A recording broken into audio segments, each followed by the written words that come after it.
Hi, I'm James Myers from LePage First Contact Realty in Barrie, Ontario. Today is April 1st, so I'm back with another video about real estate happenings for the month of March in 2017 in Barrie, Ontario, Canada. So, selling for $100,000 over list price is not that unusual anymore. It's not the norm, but it's common enough that it doesn't surprise us anymore.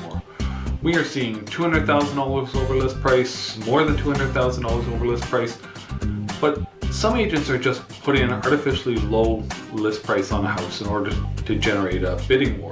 Gets 8 or 10 or 12 offers or whatever. This kind of stuff has been going on in Toronto for years, and it's just finally working its way up here to Barrie, and we're seeing it now. That being said, there's still a lot of houses selling for either list price or just under list price. What we're not seeing these days is houses selling for a big discount. You can't look at a house for $525 these days and think, oh, maybe I can get it for $500. That just ain't happening. You can look at a house for $525 and think, oh, maybe I can get it for $550. That's what's going on now. It's obviously a pretty competitive market for buyers trying to buy a house and their agents, and they're coming up with very creative ways to get their offers accepted. Some of the stuff, it's just downright scary, and we're shaking our head at the things we're seeing. For instance, in a multiple offer situation, an agent has been known to present an offer from a buyer with no price filled out, no price in the field where the price goes.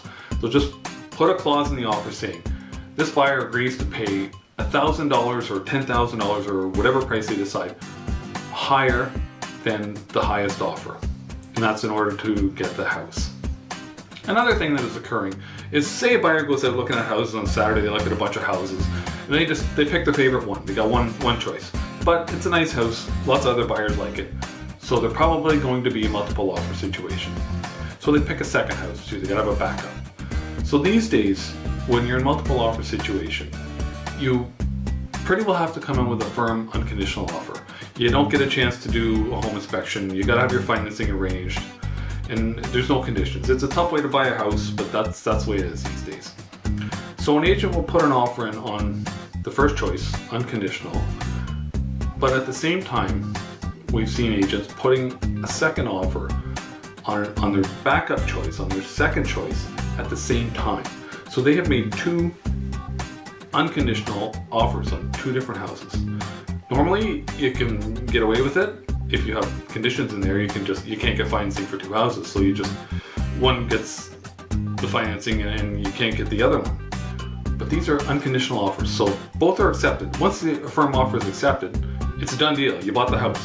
So there's a chance that they could end up buying two houses. Now, that's fine if you're loaded and got lots of money, but most people are financing their houses, so they have to qualify for two mortgages. Pretty dangerous stuff if you ask me. People shouldn't be doing these kind of things with offers, putting in two offers at the same time and putting no price on an offer and that kind of thing. It's just stupid.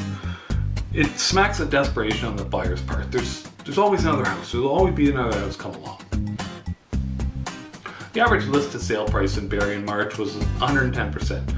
So houses on average sold for 10% more than list price. For years, 10 years ago and for years up until the last couple of years, it was pretty consistent in Barrie, 97-98% of list price. That was average, that was normal. Now it's changed. On a personal note, the first house I ever bought in 1992, I paid $125,000 for it in 92. And I just watched it sell this week for over $600,000. It was just interesting to see that, everybody remembers their first house, just like they remember their first car or their first pet or whatever. Thank you for watching this video, and I'll see you again on May 1st with another video. I'm James Myers.